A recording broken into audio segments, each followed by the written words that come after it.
Good evening, and thank you for coming out to this lecture, which is part of our winter lecture series for the Engineers Ireland Cork region. Our speaker this evening is Pádraig Leahy, and the topic obviously is the new product and the business idea development. Before we kick off, I'd just like to ask you to put your phones to silent or switch them off, please. And just note the exits, emergency exits are here, and the door we came through. For information, the broadcast this evening is being webcast. It's also being recorded on the Engineers Ireland website under engineersireland.ie /live/Cork. So if anyone wants to either reference back to it or pass on the link to someone who wasn't able to make it, it'll be up there on the web after the event. The slides, I believe, will also be made available on the Cork region website. So again, if anyone wants to flick back, they'll be up there, be uploaded probably tomorrow.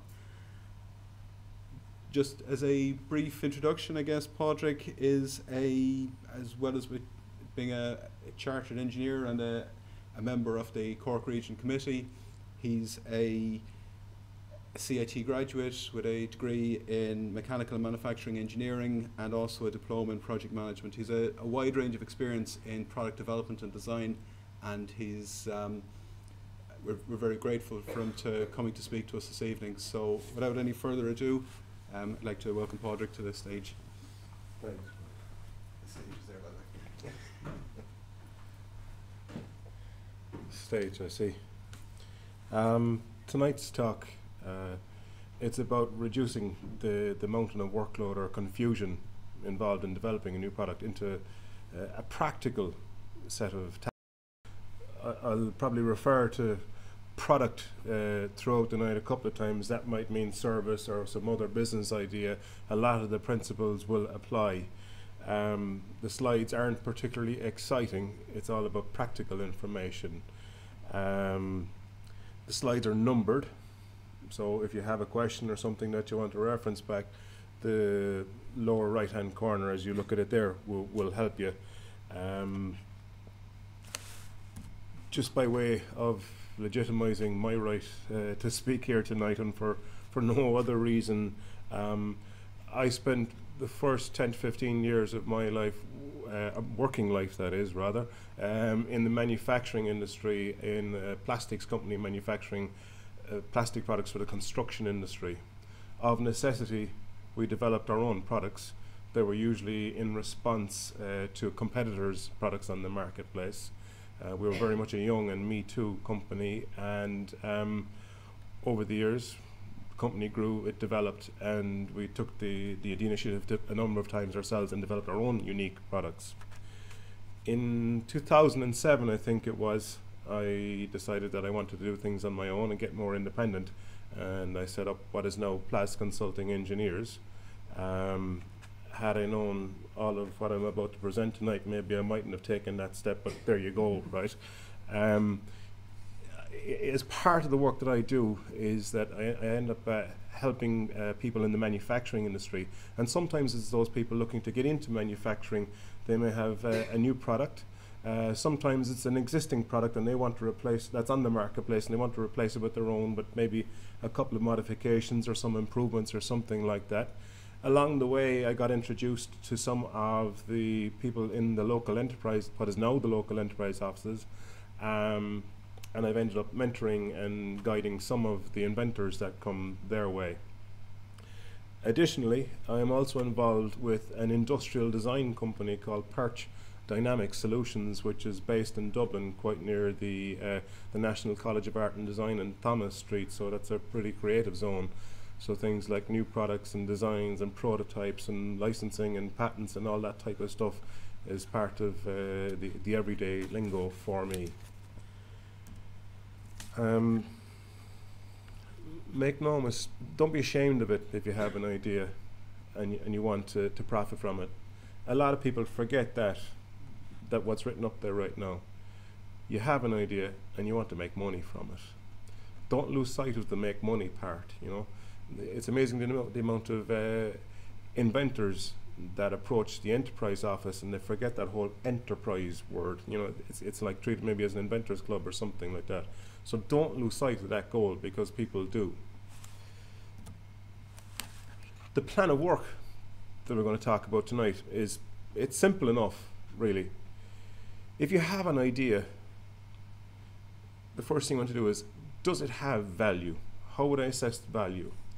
And really the first step is to gain some idea of the market and to carry out some market research. You know, is there a demand for this? Is there a gap in the market? Is there a market in the gap? And all that other stuff. But to get a measure of the marketplace and see if your idea has potential value. It might be that your idea is quite unique and there's some unique intellectual property in there, and you may be able to protect that in some means, possibly by patenting. But again, you'll need to investigate the value of that. Going on from there, you might want to flesh out the design. You may or may not have the ability to do that yourself. You may have to get help. And you may go on to prototype and test it. An area that's often overlooked is the route to market, and how the product is going to get off of your computer screen or your garage or workshop to the end user. And you'll need to consider that. And then something that a lot of people can never seem to overcome, and it blocks out all the other tasks, is the requirement for finance. And we'll approach that too, because all hurdles are there to be jumped. Market research, I suppose this was a big learning for me in the development of products. First step there, I have start with the web. The web is a wonderful tool. It's what just really available to us within the past 20 years, right? Unfortunately, it seems to be all over the world for a lot of people out there, and they forget that, you know, there's more than just the web. I have come across people who have invested thousands of euro of their own money in their products, in the design and prototyping, not to mention the thousands of hours that they may have also invested without ever having got out from behind the desk, and they've relied solely on the internet and the PC to assess the value. You have to get out and press the flesh, as they say, and have the face-to-face meetings. There are lots of people out there that will know your market, know bits of piece of information. It might be the customer, it might be a key player in the marketplace, and believe it or not, most people want to help somebody that's taken the initiative to go out and develop their own product. Speaking of getting out and meeting people, if you had a retail product, a very good category of people to meet is purchasing agents. The multiples or the chain stores, I'm mindful of a guy who developed a gardening product, and we learned a little bit about him later on. He was approaching, I think it was the 4 home superstores for one, right? He managed to get in contact with the purchasing agent in there, right? And they were able to give him good guidance on what price his product should retail for if it was going to sell. These people are in the business of leveraging their shelf space and their floor space in order to make money. So if they can acquire a product that's going to sell, they're going to make profit on that, and they're going to make more money on the shelf space that they have. So it's in their interest to meet people with new products that are going to sell and to advise those people properly. We're somewhat spoilt in Cork when it comes to researching market, because we have the Central Statistics Office over there in Mahon. And, you know, if we weren't able to negotiate the website or deal with somebody over the phone, we are in a position where it is quite easy to hop in your car, knock on the door, go in, talk to somebody who will help you. Online surveys, we're all aware of SurveyMonkey at this stage, you know. I always thought it was something that somebody else did, and not me, until I had to do some research on a market for a client. I just checked this afternoon before coming out here, and on SurveyMonkey, it's a free survey online. You can ask 10 questions and you can have 100 responses. So if you think about your market and what you might want to know about it, and you can ask 10 questions that might yield meaningful data, you can have 100 responses free. All you've invested is time. Having conducted one of those, once you start approaching 40 or 50 responses, it becomes abundantly clear that there's a trend. You might consider that to be quite a low number, and I would have considered so, but you see a trend. And you say, that's great, that's the online survey, but how do I get the input? Well, we have social media out there, as we know, Facebook and LinkedIn. So we can direct people. For example, if you had a sporting product that was of use to people in the GAA field in the Munster region, well, you can get onto Facebook, ask if people will, if they will complete your survey, send them a link. If a fraction of that population answers your survey, well, now you're going to have some meaningful data. A challenge that arises at times is that somebody has a really good idea, a really good solution to a problem that exists, but obviously they don't want to disclose it because they want to make money from it. So how do they assess the market opinion without giving the game away? Well, you ask questions about the problem.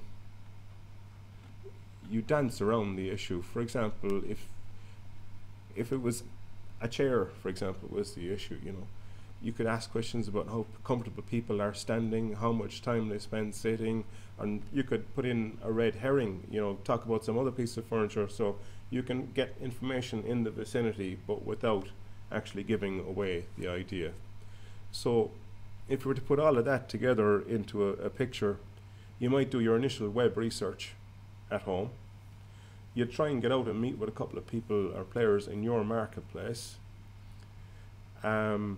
You talk to the purchasing agents who might give you an idea of margins to be had, and also you know, sales price and things like that.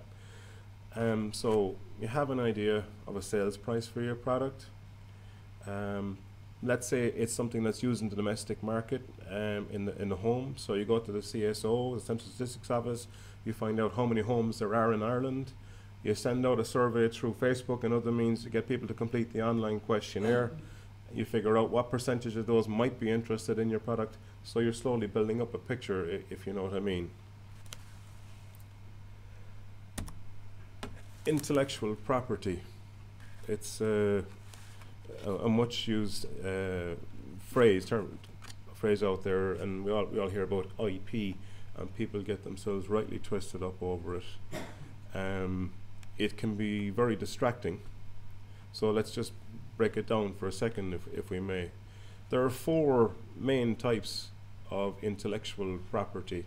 I'm not expert in this area, but I'll summarize it at a reasonably high level. 4 main types of intellectual property. The first one that we all hear about is the patent. And what is a patent? A patent is a right that's bestowed upon the holder that allows them to prevent other people from exploiting their good idea. In order to be able to patent an idea, it must be novel, it can't be out there already, it must be inventive, and it must be industrially applicable. Otherwise it must be developed into a machine or a product or something like that, right? It's a very disruptive process. It's quite expensive and it takes a long time. Yes, your initial application, submission application may cost in the region of, I don't know, less than €1,500 depending on where you go. Some places it's more than that. That's only the start of it. So be advised, there's a lot of work and there's a lot of time and money involved in a patent, and you need to understand the need for it before you commit to that. I am working with a company at the moment. The initial patent application was submitted about 5 years ago, and I can honestly say we're definitely into 5-figure sum of money thrown at launching this thing, and we still haven't got the patent confirmed. So it can go that way, be advised. There are people in the patents office who can be quite helpful. I've heard of somebody who's hopped in the car and gone up to Kilkenny where the patents office is, and they've got very, very good advice from an employee of the patent office, and then submitted their own application on the strength of that at a cost of, I think, about €300 or €400, something like that. I have to say I wouldn't advise going that route. There are patent attorneys locally, and I wouldn't engage in the process without taking advice from them. Another type of intellectual property that you can protect is the trademark. And what do I mean by trademark? I guess even Engineers Ireland logo or something like that, Coca-Cola sign, that type of thing. You can protect, register and protect a design. I'm showing there, if you can see it clearly, a Nokia phone from, I guess, judging by the looks of it, the late 90s, maybe early 90s, when phones still had buttons, but the Nokia phone had a very, very distinctive shape and was easily recognizable. Another design that might register with you is, you know, the distinctive grille of a BMW car with its kidney shape in the middle and that type of thing. So that's registered. Copyright is an intellectual property that doesn't have to be registered. Its creation essentially gives it protection, if you will. Things that are copyrighted are music, artworks, computer code, and things like that. If you are developing or have developed your own intellectual property or your idea, you've got to take some measures to protect it. And I have down there the NDA, the ubiquitous NDA, or non-disclosure agreement.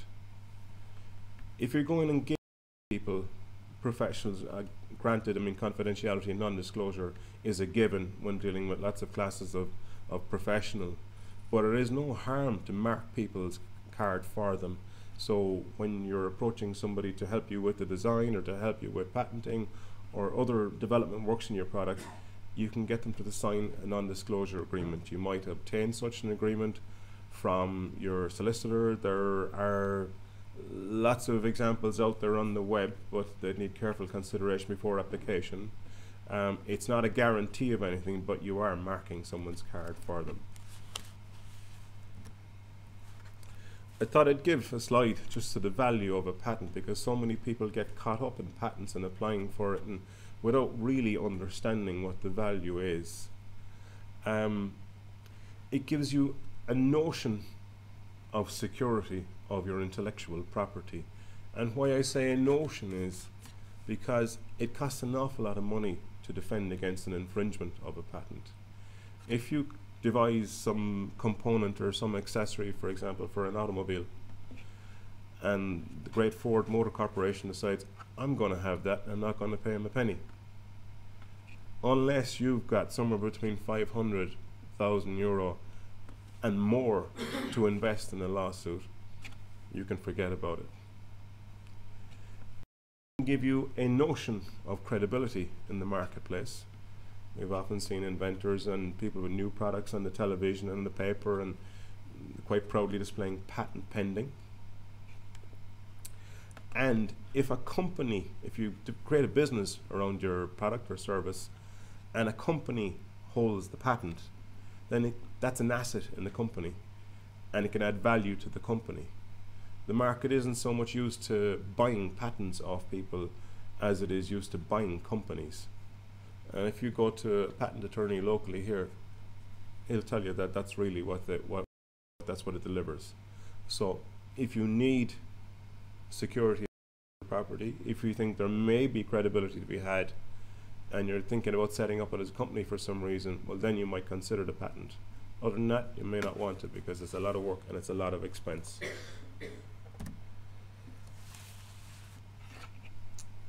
On to developing the idea.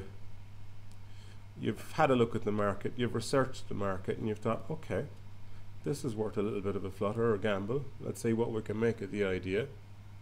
There's some intellectual property. Yeah, I might pony up for a patent application. I might drop it later on, but let's try it for now.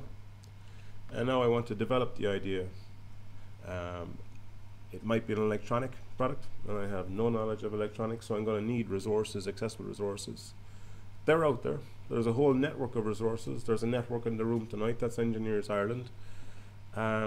There's legislation and regulations that you'll have to comply with nowadays.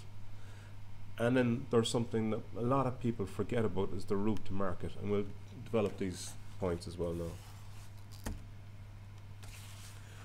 I just thought I'd give you a flavour of what's available, I suppose, within a half-hour's drive of Cork City. I think a half hour anyway. About 2 or 3 miles from here, there's an industrial designer based, and if you had, I don't know, a microphone, computer mouse, a bicycle accessory I've seen him develop, and you had an idea for that, you could approach that man and he would develop and design that product for you. There is a patent attorney, a really good, professional, thorough and ethical patent attorney based in Bandon. Up towards the airport there's a food specialist. So if your product was a food product and you had a notion of a flavour and taste and a texture and how it might appear and all the rest of it on a plate or in a package, the guy can develop it for you. There's an electronic engineer down towards Carrigaline who could put Bluetooth on the top of your biro and get it to run on a battery and last for 18 months or something like that without changing it. Really, really good guy. There's a manufacturing engineer who can help you actually get the product manufactured. There are some excellent software developers around locally here in Douglas. Really high level app development, lots of very detailed databases and everything that backs all that up. And there's even a technology lawyer in the county that can advise you on how to exploit your own intellectual property. So where the patent attorney would help you file the patent and secure everything, when it comes to doing a deal with a company or maybe licensing it, that guy can advise you how to set that up, and having worked with him recently, it's well worth considering talking to them. The network. I like the network. I work by myself a lot, and I have to rely a lot on the network at times for help and that. LinkedIn can be very, very useful if you use it proactively. I know an individual who was interested in the furniture market and got himself in front of board members of some of multi-billion-dollar companies in the States just by being proactive and linking with them on LinkedIn. We have also industry clusters, and again we're spoiled here in Cork. And what I mean by that, I suppose, to pick a manufacturing example, if you wanted to know a little about inkjet printers manufacturing industry, and you didn't know anyone in that particular sphere, you might think, okay, well, oftentimes they're used a lot around conveyors, they're used a lot in packaging equipment. So you get in touch with someone in packaging and they'll know the person who does the printing and so on, right? And there's a lot of that around Cork. We're absolutely spoiled because of the industry here. You have the local enterprise offices. Most people think of the local enterprise office and they think of maybe training. A lot of time it's hand out, they want a grant. They're actually part of the largest network in the country, otherwise known as the civil service. And as a result of that, they have a right to contact people, whether it's in the EPA, if you're looking to know about the environment, or building regulations, or whatever, but they are very well connected. They're a useful node on that network. So if you wanted to find out something about, I don't know, roads or a county council, they're well connected, they're well positioned to help you make contact there. Your accountant, I think, is a very useful resource. I know a lot of people hate the damned accountant, or maybe they just hate tax returns, I'm not really sure, right? But your average accounting practice deals with a broad spectrum of business types. There was somebody was developing a garden product, and I think their accountant was doing the books for a nursery or a garden centre. So straight away there was a link to information on margins and the way that supply chain worked.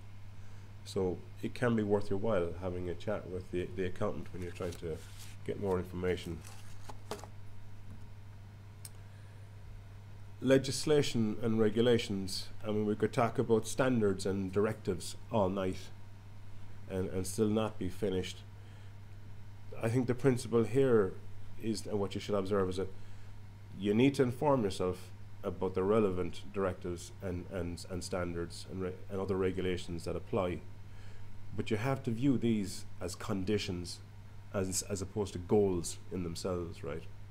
If you're building a machine, you have to comply with the machinery directive, okay, if you're going to put it on the market, right? But the machinery directive is not in of itself the goal. I mean, you might consider that our own good government has considered compliance with the green energy directives a goal, rather than maybe considering the overall energy delivery as being the goal and green energy requirements as being a condition of that. You have EC directives, which are all available online. So, for example, a lot of products, if it's a product you're dealing with, are CE marked nowadays. Otherwise, they comply with relevant EC directives. You should know that not all products are CE marked, and it would be fraudulent to mark them as such. You have, of course, the international standards, the ISOs, the ENs, and the BSs, and all the rest of that. The unfortunate thing about these, for the most part, is you have to pay to get them, you have to buy them. But one thing these things can do, rather than be a regulation, they can actually provide guidance. I'm working with an individual at the moment who has developed a flood barrier of sorts. And there is a British standard for flood barrier products. And so straight away you have some guidance or some definition of the expectations of the product when it goes in the marketplace. And you could be guessing for a long, long time.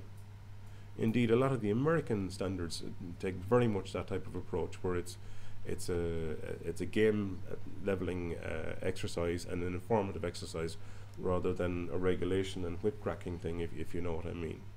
So there can be a lot of useful information contained in the directives and the standards. The route to market, it's one of the things that's probably forgotten in the development of products. I'm mindful of an inventor, a farmer, who devised an electronic device for a tractor. Quite a smart thought, right? Really quite good. But knew absolutely nothing about electronics, had bought the help, had bought the components, and had someone make it up for him, but thought that there was nothing else beyond clearing out the old milking parlour and setting up an electronics factory. And then they hadn't considered at all how they were only actually going to distribute the product. So, you know, route to market is something that you need to consider. For certain products, you can go DIY, or the garagiste, as the French call them. You'll find that in the food sector a lot, because you don't need to tool up. There's no massive setup costs. You can bake or cook your own product, take it to market, bake an extra few the next week, hopefully if sales go well, and so on. And there are some products and services that work that way. It might be that you don't want to get your hands dirty in the manufacturing process at all, and you can subcontract out the work. And it's possible to do that in a lot of ways. I mean, there's a lot of subcontract manufacturing going on in Cork at the moment, whether it's plastics, electronics, PCBs, food, lots of ways. You might decide you don't want to get your hands dirty in any way whatsoever, and you will patent your idea and then license that idea to a large manufacturer or a large player in the market which you're seeking to enter, and receive a royalty for that. It's doable. It happens. I work with companies that do that. It's a long and slow process, because you have to get the technology recognized and appreciated before a company is going to engage with you. It's almost like you have to get the product to market first, be disruptive in the marketplace, and they go, okay, we've had enough of this Pádraig Leahy fella, let's buy him out. Let's license the idea off him, we want it. To give you an idea, I suppose a realistic idea of the types of royalties that you're talking about, one company that I've worked with has got figures, I think, between 4 and 5% of the factory sale price. I know of individuals who had an idea and want somebody to just buy the idea off them, thinking that because it was their idea and there was no work beyond that, that they were entitled to well over 50% of the profit. Well, it doesn't quite work like that. It gets completely forgotten in the whole manufacturing and product development scene is supply chain management. I know of one individual who developed a simple plastic product, had his savings, so went away and bought a mold, went to a contract molding shop and had the product made. Ordered, I think he got a good price and ordered a couple of thousand of them. Hadn't considered at all that a couple of thousand of that product amounted to quite a number of pallets of products sitting on the floor somewhere. The contract manufacturer didn't want them. He wanted to hand them over and get paid for them. So what do you do? So the first thing he had to think about was storage, right? And then once again, he hadn't considered how he was going to get them out into the marketplace fully. If you're not sure of which road to go, you can evaluate the routes. You might get some pricing, some guide rough pricing on subcontract manufacturer. You might refer to your market research data and work out what price the product is likely to fetch in the marketplace, and work back through your percentages and work out what royalty you might get from a company that you're going to license it to, and then you can weigh the two up. Something that's worth considering as well, and I don't know if this belongs in route to market or in market research, but it's certainly worth considering, because I'm working with someone recently who's developed a piece of equipment that would be of use in, you know, the council bring centres where you bring your recycling, your cans and your bottles and all the rest of it. And it's not clear who the customer is. It might be the local authority. It might be the company that collects the cans and the bottles on behalf of the local authority, or it might be the company that manufactures and distributes the bins or the equipment for collection. And it's still not clear a year down the road, but he's making inroads. But be mindful that it's not always as obvious as you think, and whom you might perceive to be the customer when you're starting out might not necessarily be the customer. Feasibility. There was a time when I thought feasibility study was a phrase that was used by the government to justify the waste of a lot of money. I was approached by an inventor, I think in 2012, to conduct a feasibility study on the development of a product, and I'll show it to you later on. My first response was, I've never done one of those before. And he says, yeah, but you're the only person that seems to know what you're talking about, so can you help me? Okay, let's think about it.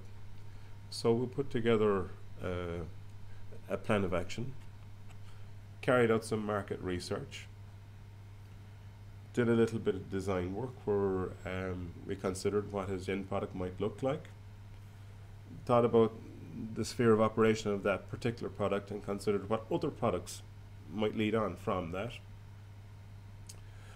What else did we do? We created a prototype and took it out into the field and tested it. Feedback was good. Put together a notional manufacturing plan based on the crude design that we had at that stage, and that led on to some costings. Took a look at the market both in Ireland and internationally and the size of it, and then say, okay, let's see if we can get 1% of this market. Does it all make sense? And the answer was yes. And so 2 or 3 months later, that man got a report about yay thick, and he got a prototype that he could hang on to. And on the strength of the feasibility study, which was quite positive, he was able to go to the bank and to Enterprise Ireland and get backing, and he's 2 years on. He's at the market in Ireland, the UK, New Zealand and some other markets as well. His only challenge right now is funding his growth. But the types of feasibility that you might want to consider if you're investigating your idea is technical. Is it technically possible to do what you're trying to do right now? I remember, I think it was the early noughties, I'm a bit of a geek. And so I had a number of different pocket PCs because I was always into that type of space. It occurred to me at one stage that my pocket PC then had more computing power than my first actual desktop PC. and I didn't really need any more computing power than I originally had. So if my pocket PC could project or hook up to a little miniature pocket projector, which then didn't exist, and if I could some way link it up to an infrared keyboard, all of which exists now, then I would have effectively a whole desktop PC in my pocket anytime I wanted it. The technology, it wasn't technically doable at the time, so it wasn't technically feasible to bring it to market. There's legislative feasibility. Otherwise, can you bring the product to market legally and within the regulations and all the rest of that? Operational, how are you going to deliver the service, or how are you going to deliver the product? And then, of course, there's the obvious, which is that typically the main feasibility: is it economically feasible to bring the product, service, or idea to market?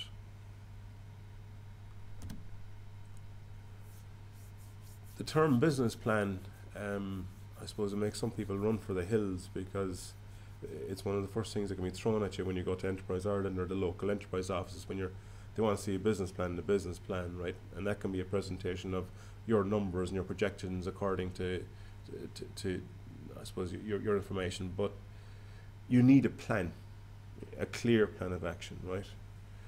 You want to know, define what's your solution. You have a cure for someone's pain out there. You want to know what that pain is, and you want to define the solution. You want to clearly know what the market is. Is it Ireland? Is it global? Is it engineers over the age of 40 based in the Munster region of Ireland, but define it and know how many of them there are. You need to know how you're going to make the product or deliver the service, and how you're going to get that product to the end. What's the supply chain?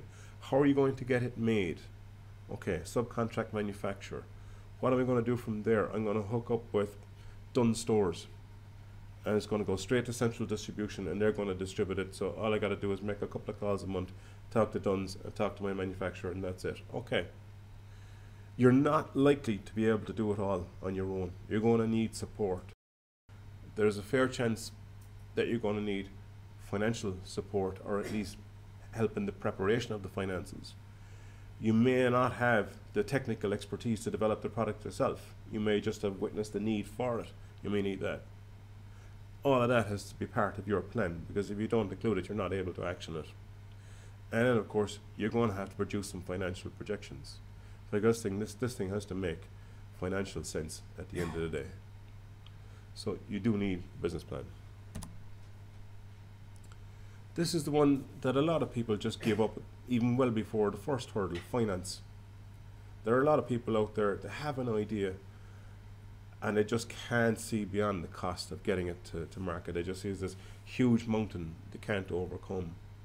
But if you go back to one of the first slides where we're questioning and assessing the value of the product, if you have an idea and you can do some market research and determine, hey, there's a market for my idea out here. It can be made at a reasonable cost.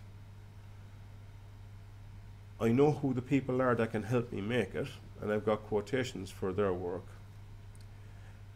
You know, as you're determining that, you're adding value to your idea. You're making the idea investable.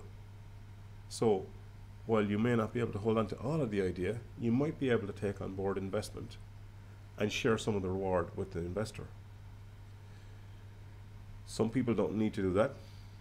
They've got very lumpy mattresses and a whole load of savings to go with it, and they dip into that. The only thing I will say in that is your own money should be more valuable to you than an investor's money. And people forget that. I stopped a man one time from spending 20,000 euro of hard-earned savings on a design and prototype of a product that he had never ever gone to the market to research or anything like that. It just seemed like a good idea to him, and he thought it was brilliant, and he thought everybody else should think it was brilliant, and hadn't considered the commercial aspect of it at all. So your money, your savings, is just as valuable as anybody else's. A lot of people get support from friends and family. The relationship requires a bit of definition. It does need to be documented, because you know, friendships can lead to falling out and all the rest of that. There are a lot of investors out there. There's venture capitalists, even locally based in the Rubicon Centre out there by CIT. There's a venture capital company, and if your product or idea is in keeping with the type of thing that they like to invest in, currently I think they're interested in, medical device, software, web-based applications, and a lot of stuff like that. There are angel investors out there. How would I define an angel investor? I guess it's a kind of a venture capitalist, but they invest in you. It's a more longer term thing. You might get, I know of people, say, for example, who have food products. I'll pick on food products. There's a lady that comes to mind, really good baby food product, and she's taken on board investment from a serious player already in the food industry. So that individual is not just getting money, they're also getting a hell of a lot of expertise, experience, connections, weight, power, all the rest of that out there in the industry. And that's available. I'm showing, that's EII as opposed to E11, just for information. And that refers to an employment incentive initiative. Some of you will be familiar with BES schemes of the past, right?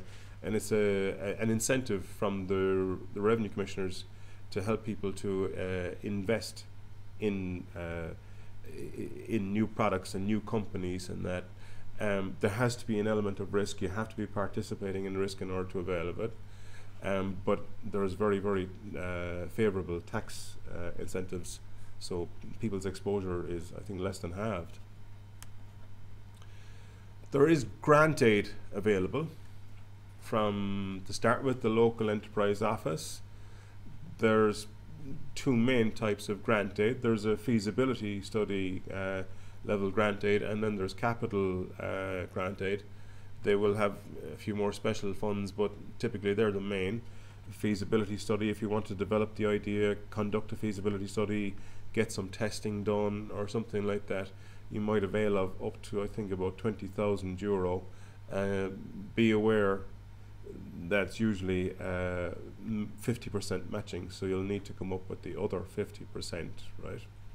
But I know of one gentleman in West Cork who's recently developed his own very efficient wood burning stove. It's like 89.5% efficiency, which puts it, 10, 15, 20% ahead of something from Stanley or something like that. But his significant financial hurdle was getting the stove independently tested and CE marked at a test laboratory in the UK.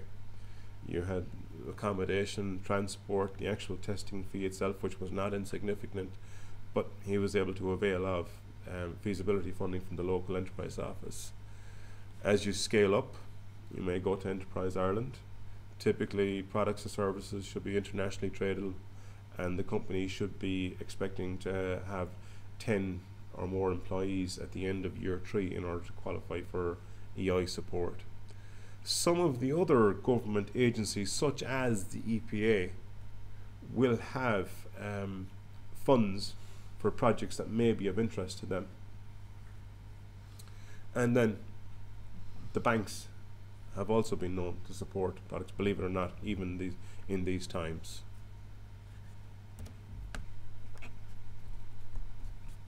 Sometimes the answer is no. There are people who don't do the correct market research, don't heed the feedback from it, and they waste years of their lives and thousands of euro chasing an idea that's never going to run. So if you do your market research and you consider the feasibility, listen to it. It might help if you set your targets before you start conducting the work or the research work. And what I mean by that is, and might be somewhat of an analogy, we've all been sat in a coffee shop waiting for somebody who's late for the coffee date or appointment, and it might be a business coffee meeting, right? At what time do you get up and walk away? Is it 5 minutes, 10 minutes, 15 minutes? And you go, will I go? Will I give him another couple of minutes? What will I do, right? Will I hang in there for another bit? But if you decide up front, when you're not caught up in the moment, that 15 minutes is a very reasonable amount of time to wait for someone. And I decided that in the cold light of day, when I was very objective about the whole meeting. So when 15 minutes comes, I get up, I walk away, I don't look back. The decision was already made. I'm just acting on it now. So you have an idea. Decide what the cutoff point is. If inside of a year, this shows that it might have the potential to yield, I don't know, 20,000 euro of an income for me, I'm going to go with it. But set that bar or that hurdle for yourself so you don't keep chasing something that's never really there.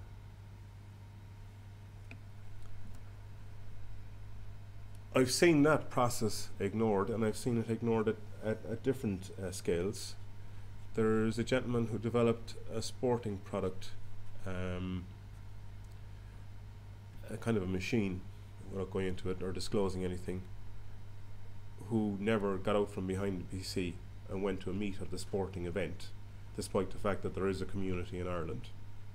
So never conducted any real research, and invested quite a lot of his life and quite a lot of his savings into getting a design and a prototype made. I've seen it at a much larger scale, where a company made a whimsical decision about a technicality of a whole range of products, a suite of about 50 products. They said, yeah, look, we'll go with that. Overnight decided we'll do that. And I think it was about 2 years later, there was the best part of, over 500,000 euro certainly of tooling, and hundreds of thousands of euro of product, not to mention the man hours, because they weren't billed. So they wrote off somewhere in the region of 1.5 million and started again. They lost the 1.5 million, but they also lost 2 years, because that's 2 years that they weren't to market, and they already had the distribution network. So heed the process, do the research. It's not all doom and gloom. That's Neillis Murphy. Neillis Murphy came to me in early 2012, I think it was. He had an idea for an automatic barrier for electric fences. To which I went, right. But he believed in it. He was a dairy farmer, and he was also working in the industry separately, meeting lots of farmers, and he perceived a need. He perceived that going out to pasture to get the cows, bring them to the milking parlour, and then after milking return them to pasture was quite a laborious and time-consuming task. So he's the guy that came to us and asked us to do the feasibility study. It transpired that he was right.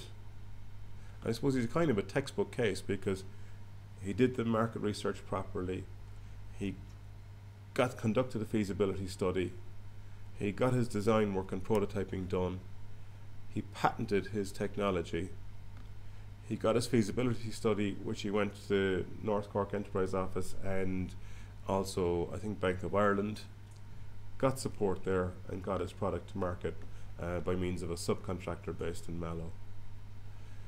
He launched it, I think, about 1.5 years ago in the Irish market. As part of the product design process, product number 2 came to light. That's also to market now and is proving to be bigger than product number 1. And he's been invited over to New Zealand and the UK and places like that where dairy farming is big. Sean Jones is a man that manages a fish smoking plant in Kerry. He had an idea for what he calls a tree ring. Apparently in gardening and horticulture, a lot of damage is caused to the bark of trees by the lawnmower bumping up against them, and it costs quite a lot to deal with the problem. So he developed the tree ring. He went to his local enterprise office. They appointed a mentor, me. So we helped him with the design of the product, guided him on how to source tooling. He hasn't committed his whole life to it. He has his little web store. He attends gardening shows and exhibitions and that type of thing selling. and he makes a nice little income out of that. The last time I spoke to him some months ago, he was looking at engaging with I think it's a 4-home superstore or that chain, and he was getting some input there. But it's at a different level. There wasn't a need for a patent or anything like that. He just got quickly to market. As it so happens, he had access to a warehouse, so he was able to store his product, and he got himself up in a nice little online store, and that was easy. At the complete other end of the scale, that's Simon Leahy, as part of a master's project in industrial design. Simon developed an ergonomic school chair, really disruptive technology. He approached Enterprise Ireland. He lived essentially out of the Rubicon Centre for about 2 or 3 years. Initially the thought was that the product would be manufactured, and that's what the company would become. The setup costs and the route to market proved to be a massive barrier, so he changed direction slightly, and about 4 years ago, I think it was, he licensed his technology to a relatively small Danish manufacturer who brought his technology into their school chairs, and the very fact that it was brought onto the market got him an awful lot more profile than the actual manufacturer. So now the technology is in much more demand. There's a second licensing deal on with a UK company that are aggressively expanding into the American market. The original Danish company have come on for product number 2, and so it goes on. But at a time, Simon spent a lot of his life seeking support from investors, and all of the stuff that I've talked about there earlier on, grant aid, Enterprise Ireland. At one stage, Enterprise Ireland offered, yeah, you guys need money. There could be €200,000 of a grant there for you. And you go, wow, one small problem. How do you get the matching €200,000? And quite a lot of time was spent writing business plans, preparing financials, cash flow projections, profit and loss account, and presenting them to panels of investors and meeting private investors and all the rest of the thing. The end route, the break really was getting another license agreement and another contract from a company. So there's, you know, a couple of ideas of different scales. So if there are some of you in the audience that have an idea for a product or service, and there's often the division between product and service is often quite grey, quite unclear. Reduce the development process into a set of basic tasks. You can refer to the slides from tonight. Do take action. There are quite a lot of ideas out there that probably have a lot of potential, but nobody ever acts on them. They don't do the bit of market research. They don't go talk to a designer or some help. And if you're going to do that, right, be realistic and be honest with yourself. That's it. Thank you.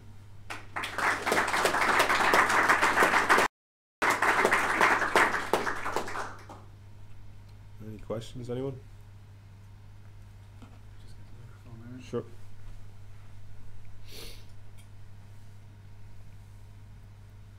A lot of people, if they have ideas for products, they think maybe it's silly or they don't want to disclose or whatever. That's okay too. But so just a very quick question. Sure. Myself there. You mentioned towards the start, you spoke about trademarks, Yeah. patents and design. Does the design require registration? And so Design requires registration. Yes, it does. what's that process, or who do you register with? You read with the patents office. Yeah. The Perch has worked with a company recently where they've patented a particular technology, licensed it to the company. The company's gone, okay, that's great, that's just a technology. The design, the end materialization of the patent and the piece of furniture is very distinctive, unique shape. So they're also going to register the design so nobody can poach that.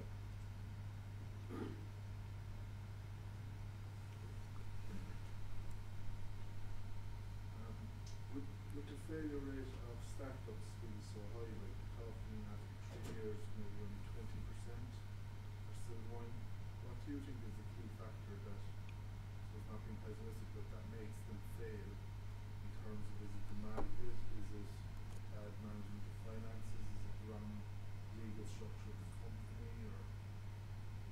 Oh Lord. I'll park the last point about company because I'm not sure that the legal structure is a factor.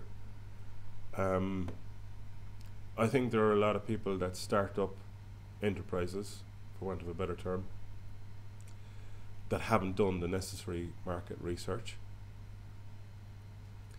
They may not understand the cash flow required to deliver their service, or they may have underestimated the work. I guess the past couple of years, you know, would be another reason in itself for recession. But there's no quick and easy answer to that. I think if you have an idea and you're prepared to be truly objective about it and assess it in the manner that we've just described, otherwise do your objective research, not your favourable research or slanted research to make you tell you what a good boy that you are, or anything like that. That is really cold and objective. You go and develop the idea, you do the projections, you create a business plan and a real true plan of action, then I think you have a reasonable chance of success. There are a lot of people that, with the best advice, don't do that. And that's why they fail.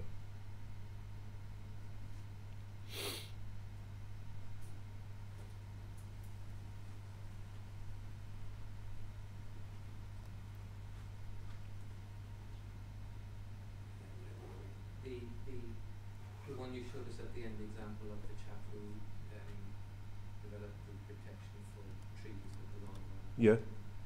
Given that it wasn't a patented product, Yeah. and he's obviously invested time in the edit manufacturing and so forth. Yeah. Isn't there, how does he deal with it? Does he deal with the fact that, you know, some sort of JML or something might see it and have them advertised and produced and sold en masse and don't be in queue 2 weeks later once they've seen it? Or is it It's not protected. I don't know that it's a massive market that would entice somebody to invest more time and money in it. It's a little niche that he's discovered for himself. And of course, there is also, there's a certain element of goodwill as well. Now, you shouldn't rely on it, right? But people want to do the right thing. Most people want to do the right thing, regardless of making money. Yes, there are exceptions, right? But in general, people want to do the right thing. And it wouldn't do a company any favors maybe to be seen to be robbing someone's good idea. So he's relying on goodwill, really. Goodwill, and I think that the fact that the market isn't huge, but there's enough for him to make an income from.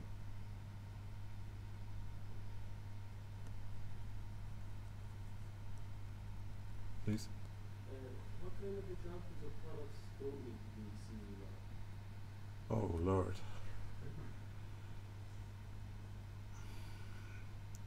I think furniture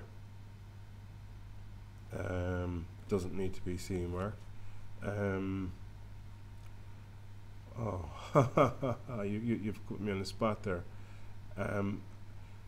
There are certainly items of furniture, and I mean I remember a piece of equipment for a hospital before, and the HSE were putting suppliers under serious pressure that everything be CE marked. That was the requirement. And some manufacturers were CE marking their products mistakenly, and dare I say fraudulently. They just didn't know. So furniture certainly for one. I can direct you to a part of the European or the EC's website, which lists out the CE directives. If you actually look up CE and directives or search it in Google, you'll find yourself quite quickly getting to the relevant page, and there's a list of the directives there of what are otherwise known as the CE directives for products that need to be CE marked. I'm sorry, that's about as accurately as I can answer that question right now, because it's extremely broad. That's not a fudge, but if you go there, it's quite helpful, and there's guidance on how to use the directives as well there.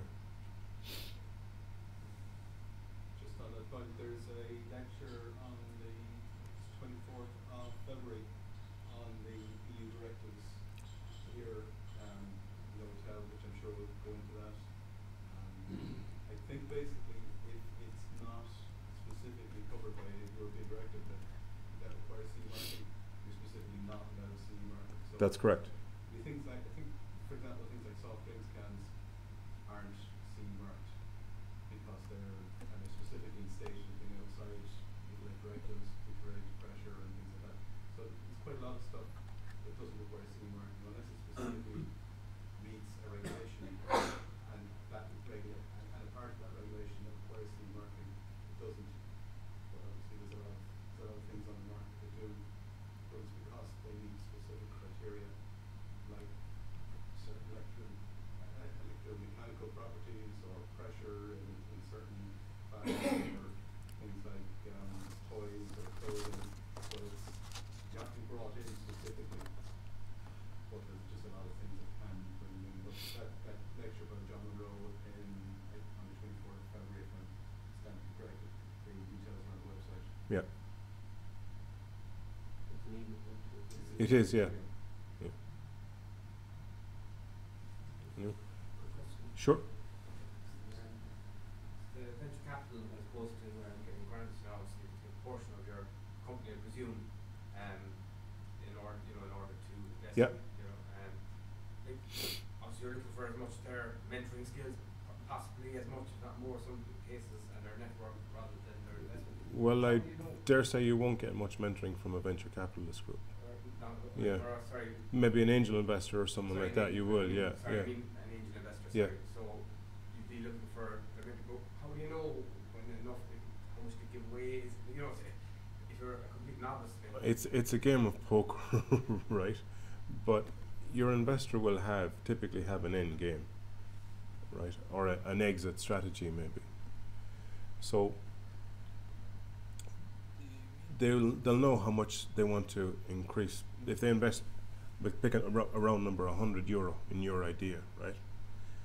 If they put that €100 into some financial institution, I'm not up to speed with rates at the moment, but there'll be a standard rate out there that's available to them, right? There's no risk. So if they did nothing but put it into the bank, they'd get that number, right? If they invested in stocks or shares or something like that, they might get more. It's a fair assumption that your idea might be seen as a bigger gamble, right? But it might win big. So if you can do some market projections, say, for your business, forget about the need for money at the time. Assume that you had the money to develop the product, grow it, get it to market, right? And project forward to where the company might be in either 3 years or 5 years, and see what the value of the company is, right? Now, roll back to year 0 and divide by, if it's 50%, divide by 1.5 or compound it and roll back to see what the original sum might have to be of the money that you need. And maybe, you're going to keep control yourself, right? So you're applying a value to that, right? So if you can demonstrate, say, that the €100 is worth €500 in 5 years' time, if the person had only 10% of your business. Multiple of 5 times in 5 years, where else am I going to get that? That sounds like a good deal. But you're playing around with presenting those numbers, really. There is no hard and firm guideline. There's a lot of luck. You need to talk to investors. There are panels of investors out there, and I have to say that the program The Dragon's Den hasn't done that sphere any favours at all, right? Because The Dragon's Den is entertainment. Let's be clear about it, right? It's television, right? But there are panels of investors out there, and there have been aspiring dragons, shall we, got themselves onto panels, right? And it does that whole thing no justice, because there might be a little investment done, but there are wealthy individuals out there that are always looking to invest in companies and products, believe it or not, if they believe in it. But there are no hard and fast answers to your question. But you need to do the business plan, do the projections on where you think it could go. Think big for the product, right? And work out what €100,000 could be in 3 years or 5 years' time, and what return an investor might get. Does that help? Yeah, okay.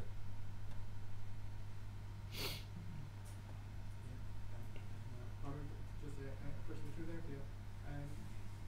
In terms of market research, when you're setting up your market research at the start, just to prove that you're onto something that's... Sorry, can I stop you for a second? Yeah. You're not proving anything, you're exploring, you're asking the question. You're not anything, and you need to be clear about that. Sure. Sorry, go on. Exploring the viability of the product. Should you be setting up the market research in light of the fact that you're going to have to market it afterwards, and that should it be a relationship building process? And No, I see the two as two complete separate activities. One is market communications, the other is market research.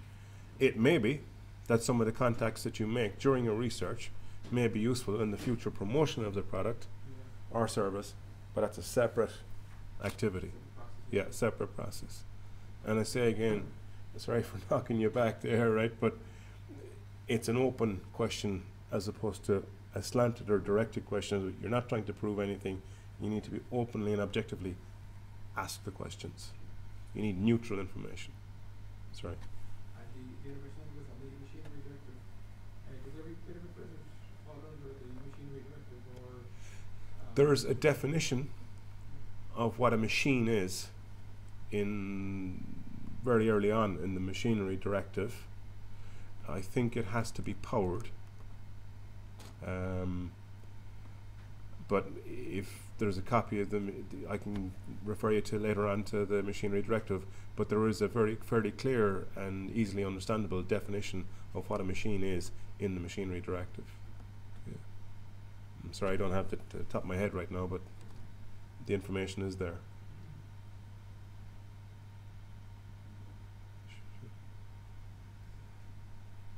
Sorry, just a follow-on question there, just about surveys and survey fees. Is there any resource for how to set up in terms of the questions? I mean, as you were saying, correcting me there, like people can ask leading questions and then Yeah, you can't. That's leading questions. I think the best thing you can do is get some help from another individual that's not invested in the idea. Someone who's prepared to be harsh enough, shall we say, to ask maybe the insensitive questions, you know. There is an element of the shy boy asking the girl out to dance being afraid of the answer, if you know what I mean, right? But you need to know what the real answer is. No, I have no direction other than get someone as smart and objective as you can to help you in the preparation of the questions. That's what we did with, say, Neelis's electric fence barrier. Actually, could I ask another question, just in terms of patents? Are patents international, or? There are territories for patents. You can apply for a patent in just Ireland, UK. There is a world patent organization, so you can apply for a global patent of sorts. You pay accordingly. It takes a lot of work, because when you're applying for a patent, when you apply for a patent, you submit your information, and the organization or the people within have to check that it's not already registered somewhere else, right? That's a lengthy process. If it's just in one country, maybe okay, but there's a whole lot of patent offices around the world that have to be checked. And sorry, is there any variation in costs in terms of the product? Like, is machinery versus a toy versus? For a patent? Yeah. No. There's an application fee, and I've seen that cost, I think, €1,000 plus VAT. And I've heard recently of somebody who spent €3,500 or something like that at a similar level, right? One dealt with a small practice, the other dealt with a larger practice based, you know, in big business area. That's the first application. If there is no contesting of the patent, if it's quite clear that the idea does not already exist around the world, then it may sail through, right? However, from after year 3, I think it is, there is an annual fee to keep that patent there, or to have that right for others not to use your technology, if I'm making myself clear. Now, if there's a lot of searches and there's a lot of communication required with other patent offices around the world, that's work for a patent attorney. It's a professional practice, they're billable hours, and so the bill amasses. Does that answer the question? Yeah. As I said earlier, I mean, you could do it in the cheap, go to the patent office, and there are some helpful individuals there. I'm not sure that's the way I'd go if I thought I had something worthy of registering. Would you mind giving the vote of thanks? I think we have all the questions there. Pádraig, on behalf of Engineers Ireland Cork, thank you for a very informative lecture. I'm sure most people would have thoughts and ideas that they'd like to bring to market, and I'm sure engineers have as many or more than most. What's often lacking is the knowledge of how to develop the idea, what would be the next step, and this is a lack which you've addressed very comprehensively in the lecture. So again, I'd like to thank you on behalf of the region, and I'd like to ask my fellow attendees to maybe put their hands together for a round of applause. Thank you.